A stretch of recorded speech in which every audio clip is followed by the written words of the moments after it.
Bien, hermanos, bienvenidos nuevamente al Ministerio Palmoni. El día de hoy quiero continuar una serie que había dejado olvidada hace algún tiempo, que es la serie de los periodos de tiempo. Quiero compartir con ustedes este tema acerca de los calendarios. Pienso que es un tema muy importante, puesto que hoy en día se ha estado predicando mucho acerca de calendarios. De hecho, he escuchado varios temas en distintos canales de YouTube que hacen referencia a calendarios. Y pienso que es importante tener en cuenta qué clase de calendario deberíamos de utilizar al momento de estar estudiando la Biblia. Y también es muy importante saber este tema, puesto que al momento de que estamos estudiando la Biblia, sobre todo los periodos de tiempo profético, sabemos que hay ciertos calendarios que debemos utilizar al momento de interpretarlos. Por eso pienso que es muy importante conocerlo.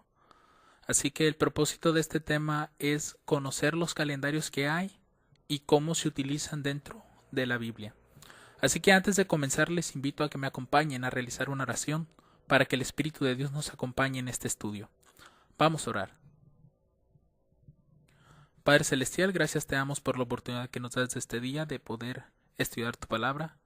Pedimos de tu bendición, Padre, que tus ángeles nos acompañen y tu Espíritu también, que puedan iluminar nuestra mente y nuestro entendimiento para que podamos ser guiados a toda verdad. Ayúdanos a identificar correctamente cuál es tu calendario, Señor, y cuál es el que precisamente deberíamos estar utilizando al momento de estar estudiando tu palabra. Gracias te damos por esta oportunidad que nos das de abrir tu escritura. En el santo nombre de nuestro Señor Jesucristo. Amén.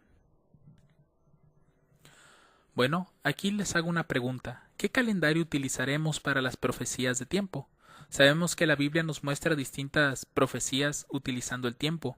Por ejemplo, están los 70 años de cautividad en Babilonia, están tiempos y la mitad de un tiempo, los 42 meses, el milenio que habla Apocalipsis.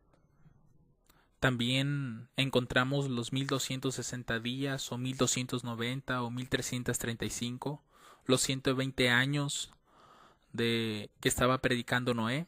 En fin, hay distintos periodos de tiempo profético. Pero ¿cómo saber en qué momento debemos utilizar qué calendario? Bueno, a lo largo del estudio de la Biblia vamos a encontrar que se han estado utilizando 4 tipos de calendarios. Uno de ellos es el calendario gregoriano. En este momento no voy a describir cada uno de ellos, sino que lo voy a hacer más adelante. Solamente quiero mencionarlos. Así que tenemos el calendario gregoriano, tenemos el calendario hebreo, tenemos el calendario bíblico y tenemos el calendario profético. Esos son los 4 calendarios que usualmente se utilizan al momento de estar estudiando la Biblia. Y dentro del calendario hebreo, este calendario hebreo se divide en 2. Uno es el calendario civil y el otro es el calendario religioso. Y a su vez el calendario religioso se divide en 2. El calendario rabínico y el calendario caraíta. Así que el que más vamos a estar estudiando por lo que vemos va a ser el calendario hebreo. Porque es importante conocer qué tipo de calendario debemos utilizar al momento, por ejemplo, de estar identificando posiblemente las 2300 tardes y mañanas, las 70 semanas, etcétera. Así que vamos a conocer cada uno de estos calendarios y vamos a conocer cómo usarlos y sobre todo cuál es el número de días que contiene cada año de cada calendario. Así que vamos a comenzar con el calendario gregoriano. Este calendario, como sabemos, fue originario de Europa y actualmente es el que se utiliza de manera oficial en casi todo el mundo. Se le llama así gregoriano por el Papa Gregorio XIII, que vivió entre 1502 y 1585, y fue Papa de 1572 a 1585. Este calendario lo que vino a hacer fue a sustituir el calendario juliano que se utilizaba antes de 1582. Así que desde esa fecha se comenzó a implementar este calendario. Lo que sabemos de este calendario acerca de sus meses y sus días es que tenemos un mes que cuenta con 28 o 29 días y el resto de los meses están entre los 30 y los 31 días. Aquí está la lista de los meses. Son 12 meses, enero, febrero, marzo, abril, ya los conocemos. Y estos son el número de días que le corresponde a cada mes. Si notamos, febrero tiene 28 y 29. Esto se debe a que conforme va pasando cada año, se va acumulando tiempo. Y ese tiempo hace que se forme un día nuevo. Así que cada 4 años, que es conocido como el año bisiesto, se le agrega un día extra al mes de febrero. Por eso es que febrero cada 4 años tiene 29 días. Por tanto, el año normal gregoriano tiene un total de 365 días y cuando es bisiesto tiene 366. El uso que se le da a este calendario es, por ejemplo, tenemos el periodo profético de 1260 años. Lo único que se hace es identificar el año en el calendario gregoriano, por ejemplo 538 que sabemos que inician las 1260. Después lo que se hace es que a ese 538 se le suman los 1260 años y llegamos a la fecha de 1798. Por tanto, el uso normal que se le da al calendario gregoriano es el de poder colocar el periodo de tiempo identificado previamente, saber el total de años obviamente y saber cuándo inicia. Y ya lo que se hace es buscar en el calendario gregoriano cuándo fue que ocurrió ese evento. Por ejemplo, el 538 sabemos que fue cuando el papado se levanta, así que se identificó el año, que ese fue el año en que el papado se levanta, y a partir de ahí se le suman los 1260 años, llevándonos hasta 1798. Y ese podemos decir que es todo el uso que se le da al calendario gregoriano. No se utiliza para ninguna otra cosa más que para colocar el periodo de tiempo identificado. Ahora pasemos al calendario hebreo. Este calendario es lunisolar, es decir, que se basa tanto en el ciclo de la Tierra alrededor del Sol, que esto representa el año, como en el de la Luna, al rodear a la Tierra, que esto se identifica como el mes. Y aquí tienen un ejemplo de este calendario. Ahora bien, ¿cuáles son los meses y los días con los que cuenta este calendario? Los meses están entre los 29 y los 30 días. Es decir, o son 29 o son 30 siempre. No es como en el mes de febrero del gregoriano, que ese tiene 28 o 29 días. Todos los meses del calendario hebreo tienen entre 29 y 30 días. Y, al igual que en el calendario gregoriano, cada año bisiesto, en este caso el hebreo es cada 3 años, se le agrega un mes entero, porque se acumulan demasiados días en esos 3 años y por lo tanto tiene que crearse un nuevo mes. Así que los meses de este calendario son todos los siguientes. Son 12 y estoy colocando al final el 13º mes, el mes de Adar. Y este es el número de días de cada uno de los meses, entre 30 y 29. Solamente Yeshvan y Kislev tienen entre 29 y 30 días, pero el resto siempre está entre los 29 y 30. Ahora, como les mencioné, también este calendario tiene su año bisiesto. Cuando es un año normal, los meses, el número de días de ese año son 354. Pero cuando es bisiesto son 384 días. Esto se debe a, como les mencioné, porque se le agrega un mes extra cada 3 años. Ahora, recuerden que este calendario se divide en dos, en el calendario civil y en el calendario religioso. No hay nada, podemos decirlo, diferente, así que los nombres de los meses cambien, sino más bien el inicio del mes es distinto. Por ejemplo, en el calendario civil, el año comienza en el mes de Tishrei, mientras que en el calendario religioso comienza en el mes de Nisan. Ahora, Tishrei se inicia, o el calendario civil se inicia en otoño, mientras que el calendario religioso se inicia en primavera. Y podemos ver que esta es como que la gran diferencia que hay entre el calendario civil y religioso, que uno inicia en otoño y el otro inicia en primavera. Ahora, ¿cuál sería el equivalente en nuestro calendario gregoriano? En el caso del civil iniciaría entre la última mitad del mes de septiembre y el principio del mes de octubre. Y así se va cada uno de los meses del calendario civil hebreo, terminando con el 12º mes Elul entre agosto y septiembre. Ahora, cuando pasas al calendario religioso, este es diferente. Como mencionamos, inicia en primavera. Y la primavera está iniciando a finales de marzo. Así que este calendario religioso inicia entre marzo y abril, última mitad de marzo y primera mitad de abril, y así se va sucesivamente. Así que, a grandes rasgos, esta es la gran diferencia que hay entre el calendario civil y el religioso. Obviamente nosotros deberíamos de estar utilizando el calendario religioso, porque ahora sí que como el nombre lo dice, es el que Dios instituyó para sus ordenanzas, para el festejo de sus fiestas, ¿no? Como la fiesta de las cabañas, la Pascua, etcétera. Ahora, este calendario religioso se divide en dos, que es el calendario rabínico y es el calendario caraíta. Así que vamos a conocer estos dos calendarios porque uno de estos dos calendarios es el calendario de Dios, ya que uno se basa más a lo que Dios dijo en la Escritura y el otro se basa más a las tradiciones.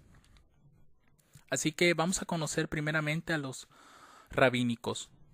El calendario rabínico, o en este caso el judaísmo rabínico, según la enciclopedia británica nos dice que su forma principal del judaísmo se desarrolló después de la destrucción del segundo templo de Jerusalén en el año 70.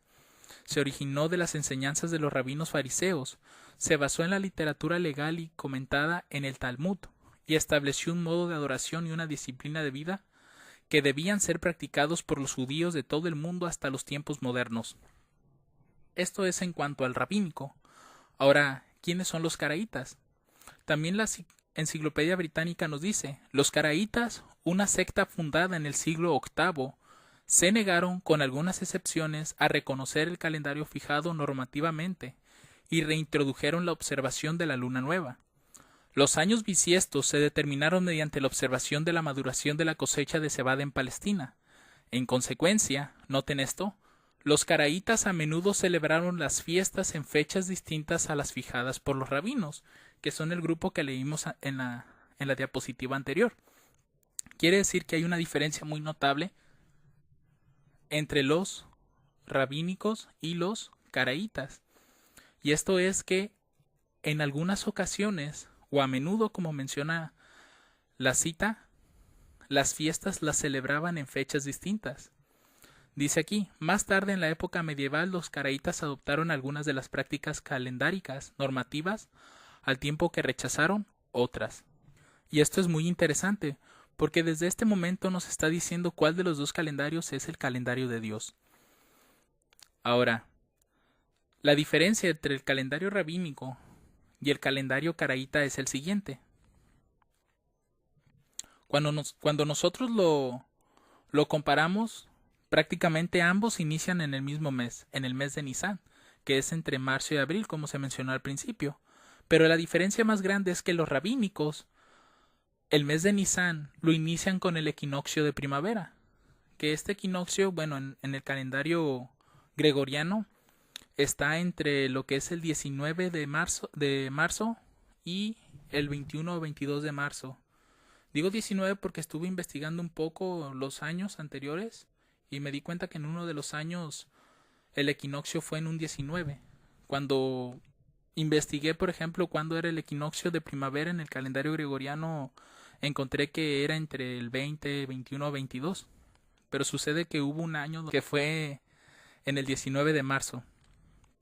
Así que los rabínicos inician el mes de Nisan con este equinoccio, mientras que los caraítas lo inician con la cosecha de la cebada, en primavera obviamente, que por lo general es en abril. Noten que desde este punto los rabínicos se están adelantando un poco más, mientras que los caraítas están comenzando el mes en el tiempo correcto, que es en la cosecha de la cebada. ¿Por qué digo esto? Bueno, vamos a ver a través de la historia milerita cómo es que los pioneros se dieron cuenta de que el calendario rabínico era incorrecto, porque no se estaban basando realmente en la escritura, mientras que los caraítas sí lo estaban haciendo. De hecho, la palabra caraíta significa hijos de la escritura. Ellos se basan mucho en este caso ahora sí que a la ley de Moisés, y aplican lo que dice la ley de Moisés en cuanto a la observancia del año nuevo, que viene siendo durante la cosecha de la cebada. Así que vamos a ver un escrito de Lee Roy Froom, donde nos cuenta esta historia o esta posición que hubo en aquel tiempo. Cómo es que Miller en un principio creía que las 2300 tardes y mañanas iban a terminar el 21 de marzo, que era el equinoccio de primavera del calendario rabínico, pero mediante un estudio profundo que hicieron de ese año judío sagrado, vamos a encontrar que los pioneros recorrieron la fecha del 21 de marzo al 19 de abril, porque el 19 de abril era cuando estaba comenzando la cosecha de la cebada. Así que vamos a ver este escrito. Dice: la presión de los opositores obligó a los asociados eruditos de Miller a estudiar de nuevo su postura sobre el año judío e investigar profundamente su historia. Como resultado, fueron conducidos a hacer la primera corrección en su cálculo, que se refería al tiempo exacto del inicio y final del año sagrado judío, que se extiende desde la primavera hasta la primavera.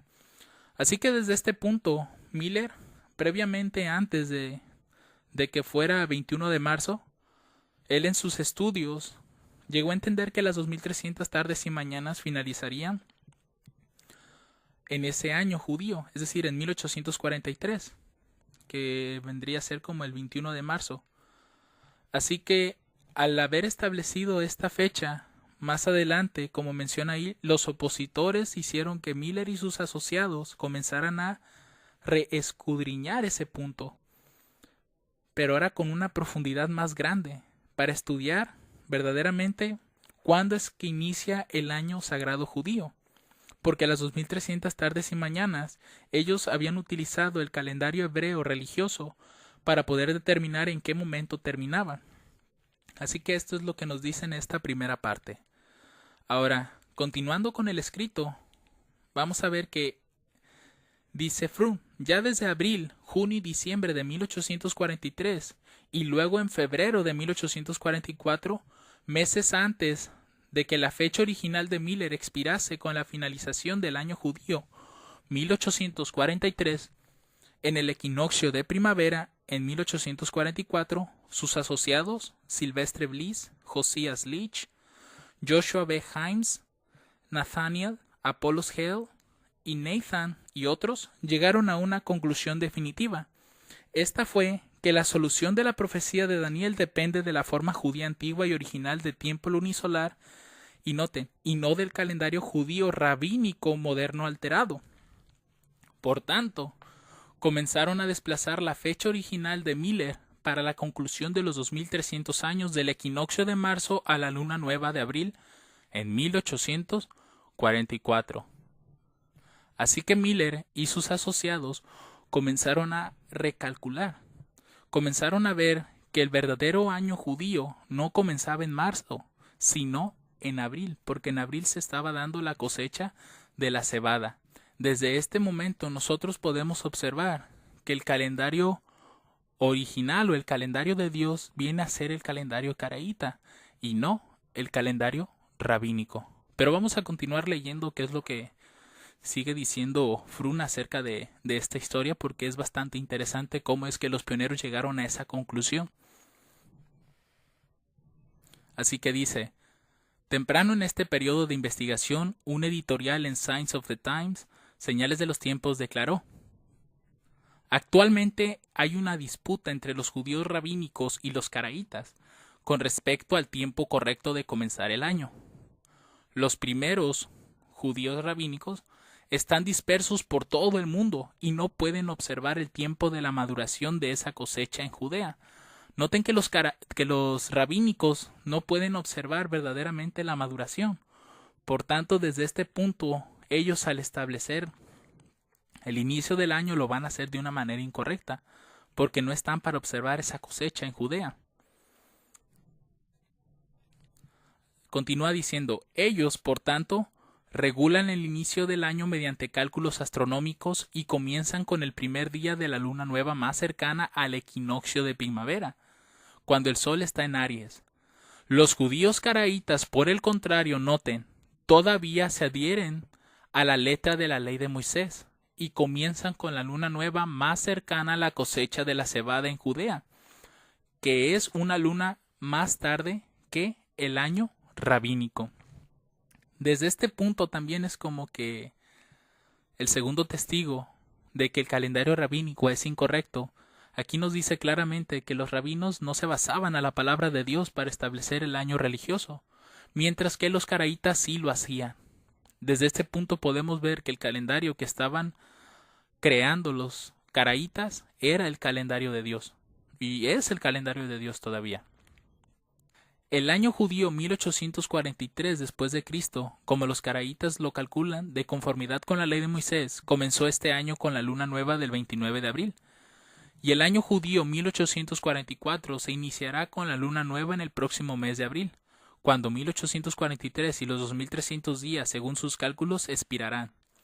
Pero de acuerdo con los judíos rabínicos, esto comenzó con la primera luna nueva del pasado abril y terminará con la luna nueva en el mes marzo próximo. Así que los rabínicos estaban errados en cuanto a la terminación del año, mientras que los caraítas no lo estaban, porque ellos sí se basaban a lo que la palabra de Dios decía en la ley de Moisés.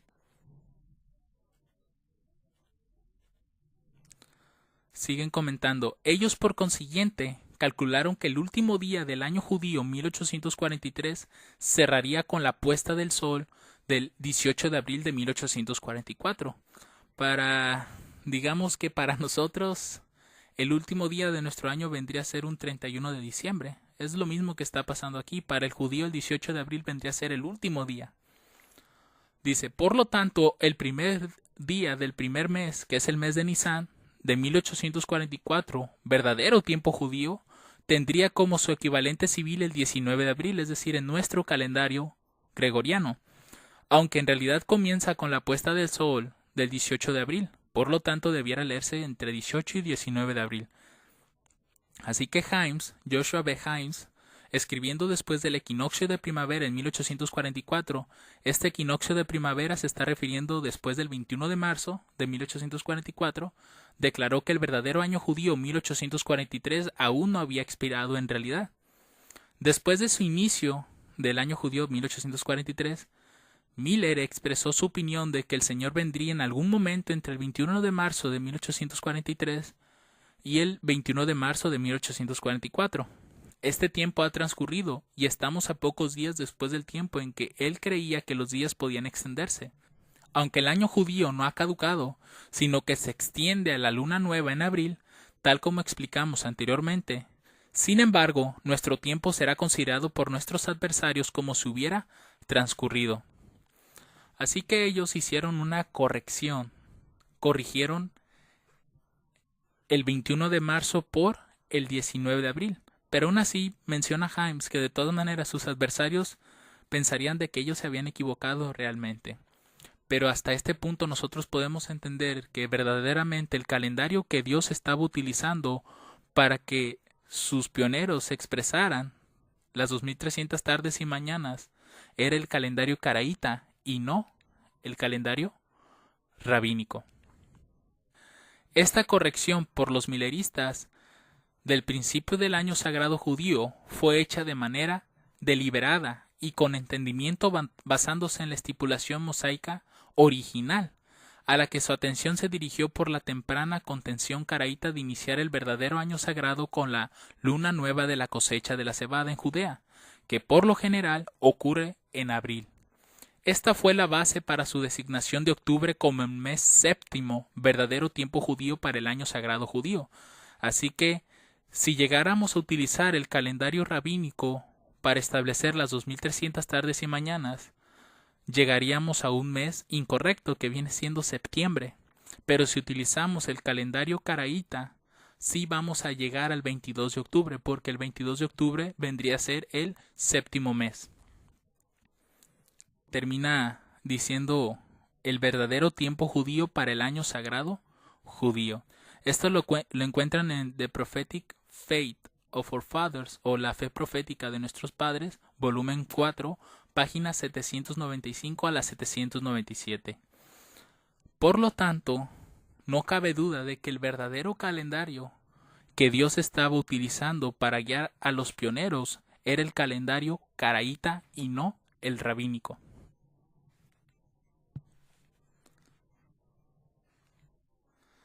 Y bueno, vamos a leer dos citas donde se comprueba esto por alguno de los pioneros, por ejemplo Joseph Bates.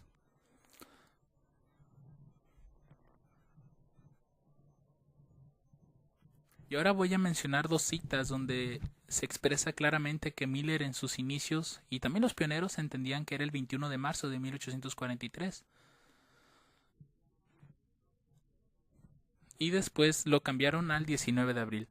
Esto está en la autobiografía del anciano José Bates, capítulo 25, página 276.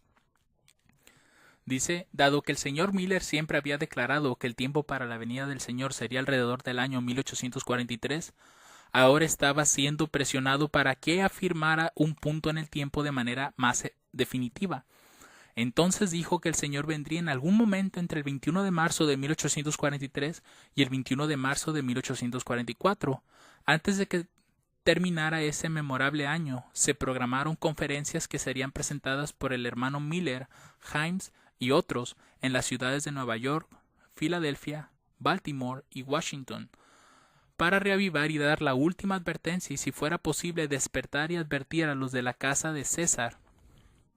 Filipenses 4:22. Era un tiempo de interés estremecedor para todos aquellos que verdaderamente amaban la doctrina de la segunda venida de Cristo. Así que esta cita bien nos está confirmando de que en un principio Miller creía que Cristo vendría el 21 de marzo y él estaba utilizando el calendario rabínico para dar esa fecha. Y esta es otra de las citas, que es Un profeta entre nosotros, capítulo 11, página 194. Dice, algunos hombres no dejaron de estudiar a pesar de que los adventistas en general tenían gran confianza en las conclusiones de Miller. Tan temprano como el verano de 1843, algunos de los asociados de Miller comenzaron a reconocer que el cálculo, o conteo, del inicio y fin del año judío que Miller estaba siguiendo era diferente del verdadero año judío. Noten que los mismos asociados a Miller estaban entendiendo ese punto. O sea que verdaderamente Dios estaba dirigiendo a los pioneros a que reconocieran su verdadero calendario, el calendario de Dios. Así que, dice, el año judío, como se calculaba comúnmente, era gobernado por el equinoccio de primavera, y fue a partir de eso que Miller concluyó que el año judío, en particular, que llegaría a 2300 años después del decreto de Artajerjes para restaurar Jerusalén en el 457 a.C., se extendía desde el 21 de marzo de 1843 hasta el 21 de marzo de 1844. En realidad, de acuerdo al verdadero cálculo, aquel año terminaba a mediados de abril. Noten que aquí está haciendo el hincapié en que al principio se creía el 21 de marzo, pero después dice, en realidad, de acuerdo al verdadero cálculo, aquel año no terminaba en marzo, sino terminaba a mediados de abril, que se está refiriendo prácticamente al 19 de abril, lo que estaba mencionando Fromm en su libro. Colocando esto sobre una línea, los pioneros creían en un principio, al utilizar el calendario rabínico, que el 21 de marzo era la terminación de las 2300 tardes y mañanas con el equinoccio de primavera. Pero posteriormente ellos entendieron que no era el 21 de marzo, sino el 19 de abril con la cosecha de la cebada. Y aquí es cuando ellos estaban utilizando el calendario caraíta. Ahora, ellos ya teniendo este calendario caraíta, pudieron encontrar la fecha más importante, que es el 22 de octubre, o también conocido como el Día de Expiación. Si ellos no hubiesen entendido los calendarios, es decir, si no hubiesen entendido que el calendario rabínico estaba incorrecto, ellos hubiesen llegado a una fecha incorrecta del Día de la Expiación. Así que podemos estar seguros que desde este punto Dios dirigió a los pioneros para que encontraran su verdadero calendario. Ahora me puse a investigar un poco acerca del calendario rabínico y encontré que en 1844 el 22 de octubre o Día de Expiación no cayó en octubre, sino cayó el 23 de septiembre de 1844. Así que el Día de Expiación para los rabínicos de 1844 fue el 23 de septiembre, mientras que el de los caraítas fue el 22 de octubre.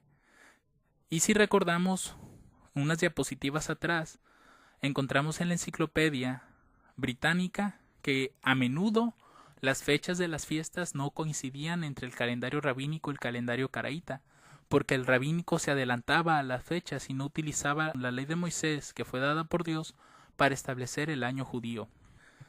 Podemos ver desde este punto que si hoy en día se está predicando o se están predicando temas en base al calendario de Dios, lo principal que deberíamos de hacer es identificar si realmente se está utilizando el calendario de Dios.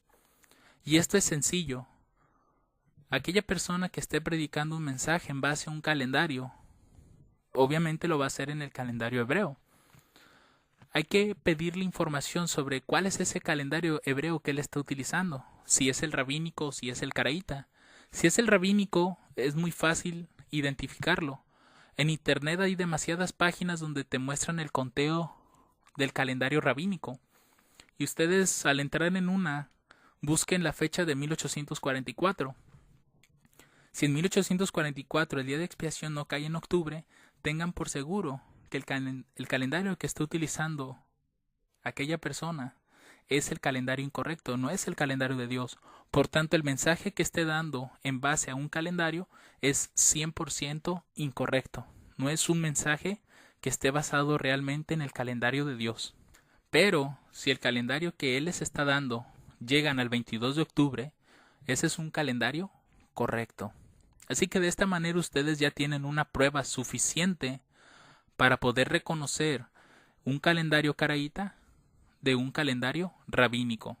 Recuerden, el calendario de Dios es el calendario caraíta y no el rabínico, porque el caraíta es el que nos muestra verdaderamente el inicio del día de expiación, es decir, el 22 de octubre. Otra cosa que es bueno recalcar en este estudio es el hecho de que este calendario como tal no debe de ser utilizado para establecer periodos de tiempo. Es decir, nosotros no podemos usar el calendario caraíta para decir que, por ejemplo, de hoy a tantos años va a venir nuestro Señor Jesucristo o va a empezar la ley dominical o cosas de ese estilo. No es correcto hacer eso porque estaríamos violando el juramento que el ángel de Apocalipsis 10 hizo. Es decir, que el tiempo ya no sería más. Entendemos que el tiempo es de 1844 hasta la segunda venida de Cristo. En todo ese lapso nosotros no podemos profetizar o identificar periodos de tiempo a futuro. Y ojo, tampoco es correcto que utilicemos otro calendario para colocar fechas. Muy bien, ahora pasemos al siguiente calendario, el calendario bíblico. Este calendario bíblico lo vamos a encontrar en Génesis capítulo 8 versículos 4 y 5. Dice lo siguiente: y reposó el arca en el mes séptimo, a los 17 días del mes, sobre los montes de Ararat, y las aguas fueron decreciendo hasta el mes décimo. Y en el décimo, al primer día del mes, se descubrieron las cimas de los montes. Recuerden que el calendario bíblico, como su nombre lo indica, es el calendario que se estaba utilizando, ahora sí, en este tiempo, ¿no? En el tiempo bíblico. Hay una gran diferencia entre el calendario bíblico y el calendario caraíta, y ahorita la vamos a descubrir. Recordemos en la historia del arca que Dios estaba preparando el arca, ¿no? Para que Noé y su familia entrasen. Génesis 7 del 1 al 3 dice: y Jehová dijo a Noé: entra tú y toda tu casa en el arca, porque a ti he visto justo delante de mí en esta generación. De todo animal limpio tomarás de 7 en 7, macho y su hembra. Mas de los animales que no son limpios, una pareja, el macho y su hembra. También de las aves de los cielos 7 parejas, macho y hembra, para guardar viva la simiente sobre la faz de toda la tierra. Desde este punto podemos notar el tiempo de preparación que se estaba realizando para entrar en el arca. Así que una vez entrando en el arca, vamos a ver el inicio del diluvio. Génesis capítulo 7 versos 11 y 12 dice: y en el año 600 de la vida de Noé, en el mes segundo, a los 17 días del mes, aquel día fueron rotas todas las fuentes del grande abismo, y las cataratas de los cielos fueron abiertas, y hubo lluvia sobre la tierra 40 días y 40 noches. Aquí podemos observar que el inicio del diluvio fue en el mes segundo, a los 17 días del mes. Antes, los meses en la Biblia no tenían un nombre. Dios los llamaba así como los días de la semana. Primer mes, segundo mes, tercer mes, cuarto mes, etcétera. Es el mes segundo y inició a los 17 días de ese mes segundo. Ahora, ¿cuánto duraron las aguas? Génesis 8:3 dice: y las aguas retornaron gradualmente de sobre la tierra, y al cabo de 150 días las aguas decrecieron. Ahora bien, hay 150 días en el que las aguas duraron, y al finalizar los 150 días las aguas comenzaron a decrecer o decrecieron. Ahora, Génesis 8:4 nos dice la fecha en el que el arca reposó en los montes. Dice que el arca reposó en el mes séptimo, a los 17 días del mes. Así que en general tenemos nosotros que el inicio del diluvio fue el segundo mes a los 17 días, y las aguas decrecieron después de 150 días, y el arca reposó en el mes séptimo a los 17 días del mes sobre los montes. Ahora bien, vamos a utilizar cada uno de los calendarios anteriores, es decir, vamos a usar el gregoriano primeramente para saber si es correcto utilizar el calendario gregoriano al momento de interpretar este periodo. Así que, si dice que fue iniciado en el mes segundo en el calendario gregoriano es el mes de febrero. Así que comenzaríamos con el febrero 17, porque a los 17 días del mes segundo fue cuando inició el diluvio. Así que febrero tiene entre 28 y 29 días, dependiendo si es bisiesto. Por lo tanto, tenemos 11 o 12 días del mes de febrero. Pasamos al siguiente mes, marzo. Marzo tiene 31 días, así que tenemos 31 días allá arriba. Después sigue abril. Abril tiene 30 días, tenemos 30 días arriba. Después tenemos al mes de mayo, ya llevamos 1, 2, 3, 4 meses. Así que mayo tiene 31 días, por tanto tenemos 31 días arriba. Enseguida tenemos el mes de junio. Junio tiene 30 días. Así que colocamos 30 días hasta ahí. Ya tenemos el mes segundo, el mes tercero, el mes cuarto, el mes quinto, el mes sexto, y nos falta el mes séptimo. El mes séptimo de nuestro calendario vendría a ser julio. El arca reposó en los montes en el mes séptimo a los 17 días del mes. Por tanto, tenemos 17 días del mes séptimo. Así que al sumar todos estos días nos da un total de 150 o 151 días. Es prácticamente el número de días en que las aguas decrecieron. Y es importante porque nos está diciendo que el calendario gregoriano se está asemejando un poco a lo que está diciendo el relato bíblico. Pero no nos vamos a quedar con el calendario gregoriano. Vamos a pasar al calendario hebreo. Colocando el calendario hebreo religioso, vamos a iniciar con el segundo mes, que es el mes de Iyar. Este mes tiene 29 días, así que iniciando en el día 17 para el día 29 hay un total de 12 días. Pasamos al mes tercero, que es el mes de Sivan, que son 30 días, así que tenemos 30 días arriba. Pasamos al mes de Tamuz, que tiene 29 días, así que tenemos 29 días arriba. Siguiente mes, el mes de Ab, tiene 30 días. El sexto mes, Elul, tiene 29 días, colocamos los 29 arriba. Y finalmente el mes séptimo del calendario hebreo religioso, que es Tishrei, vamos a tomar de ahí solamente los primeros 17 días, porque fue en el séptimo mes a los 17 días. Así que haciendo una suma de todos estos días, llegamos a 147 días. El calendario hebreo religioso no cumple con el número de días exactos que nos está dando el relato bíblico. Así que prácticamente este calendario queda fuera. Ahora nos quedaríamos únicamente con el calendario gregoriano, porque el calendario gregoriano es entre 150 y 151 días. Pero hasta cierto punto nosotros no podríamos saber si en el relato bíblico el año en el que ocurrió el diluvio fue un año bisiesto o fue un año normal. Así que podríamos tener un margen de error. Por tanto, tampoco podemos quedarnos con el calendario gregoriano. Así que, ¿qué pasaría si usamos el calendario bíblico. Esta es una forma de entender correctamente que el calendario bíblico no es semejante ni al calendario gregoriano ni al calendario hebreo. El calendario bíblico, hablando del mes segundo, cuenta con 30 días. Vamos a colocar 30 días arriba y tenemos el número 13. 13 días del día 17 al día 30. Ahora, el tercer mes también tiene 30 días. El cuarto mes también tiene 30 días. El quinto mes también tiene 30 días. Y el mes sexto también es un mes que tiene 30 días. Así que, finalmente, el séptimo mes solamente tomamos los 17 días. Y al sumar el total de días que nos está dando cada mes, tenemos un total de 150 días perfectos. Desde este punto podemos notar que el calendario bíblico es un calendario en el que sus meses son de 30 días, es decir, no cambian. No hay, podemos llamarlo así, no hay años bisiestos aquí.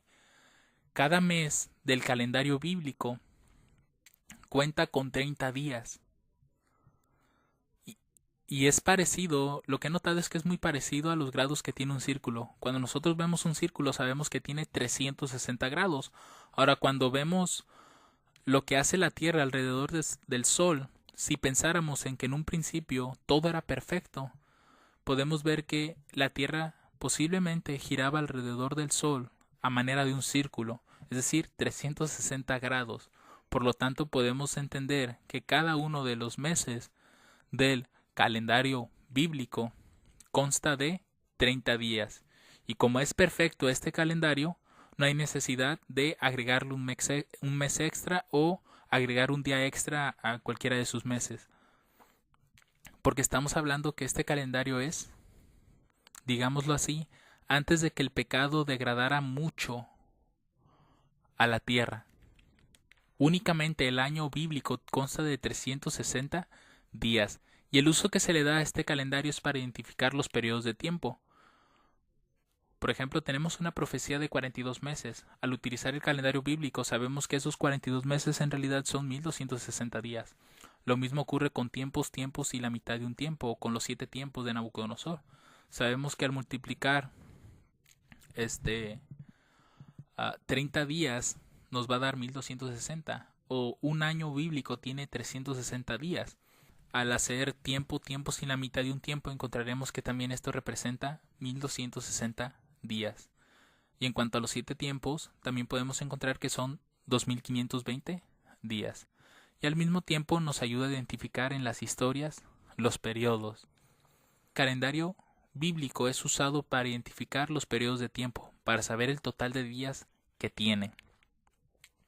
Ahora, el calendario profético está basado en Números 14:36 y Ezequiel 4:6, donde dice: conforme al número de los días de los 40 días en que reconocisteis la tierra, llevaréis vuestras iniquidades, 40 años, un día por cada día, un año por cada día, y conoceréis mi castigo. Y Ezequiel 4:6 nos dice: y cumplidos estos te acostarás otra vez sobre tu lado derecho, y llevarás la iniquidad de la casa de Judá 40 días, día por año, te lo he dado. El calendario profético es muy similar al calendario bíblico, ya que cada mes consta de 30 días. Ahora, la diferencia que hay entre el calendario bíblico y el profético es que cada día del calendario profético se convierte en años literales. Prácticamente consta con los mismos 12 meses sin añadirle ni quitarle, y al mismo tiempo consta con 30 días cada mes. El calendario profético tiene 360 días al año. Y el uso que se le da al calendario profético es para interpretar los periodos de tiempo, para interpretar los meses, para interpretar las semanas y para interpretar los días. Básicamente lo que hace el calendario profético es nos hace utilizar el calendario bíblico para convertir los tiempos, los meses a días, y posteriormente el calendario profético nos ayuda a convertir esos días a años literales. ¿Sale? Eso es lo que básicamente se hace con el calendario profético. Así que en este punto, hermanos, ustedes han conocido los 4 calendarios con los usos que se le da a cada uno y con el número de meses y días que tiene cada calendario. Así que recuerden, el calendario gregoriano solamente se utiliza para colocar ahí el periodo de tiempo identificado. El calendario hebreo, recuerden que tiene 2 tipos, el civil y el religioso. El civil inicia en otoño, más o menos entre el mes de septiembre y octubre, mientras que el calendario religioso inicia en primavera, entre marzo y abril. Y a su vez, el calendario religioso se divide en 2, en rabínico y caraíta. Los pioneros identificaron que el calendario rabínico estaba incorrecto, mientras que el calendario caraíta sí se basaba en lo que Dios decía. Por tanto, establecimos que el calendario de Dios es el calendario caraíta, que inicia con la cosecha de la cebada, que por lo general ocurre en el mes de abril. Y este es, nuevamente repito, el calendario de Dios. Si hay alguien, nuevamente lo menciono porque es muy importante esto, porque se pueden llegar a predicar errores. Cuando alguien sale predicando un tema o un mensaje en base a un calendario que dice ser el calendario de Dios, debemos primeramente verificar si verdaderamente ese calendario que está usando es el calendario caraíta, porque si está utilizando el calendario rabínico está incorrecto, no es el calendario de Dios. Y con esto nosotros podemos verdaderamente reconocer que el mensaje que trae esa persona en base a un calendario que no es el caraíta es un mensaje completamente errado. Es un mensaje 100% equivocado, así que no debemos de escucharlo. Y entendimos que el calendario bíblico es un calendario perfecto, es decir, consta de 30 días por cada mes, son 12 meses, no se aumenta un mes ni se le agrega un día a uno de los meses porque es un calendario perfecto. Así que el año consta de 360 días y el calendario profético, que es el último que vimos, es similar al calendario bíblico. También consta de 30 días cada mes, 12 meses al año, pero la diferencia es que los días de este calendario pues se transforman en años literales.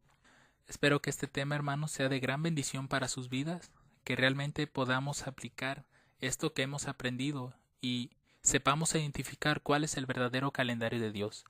Que el Señor les bendiga abundantemente. Amén.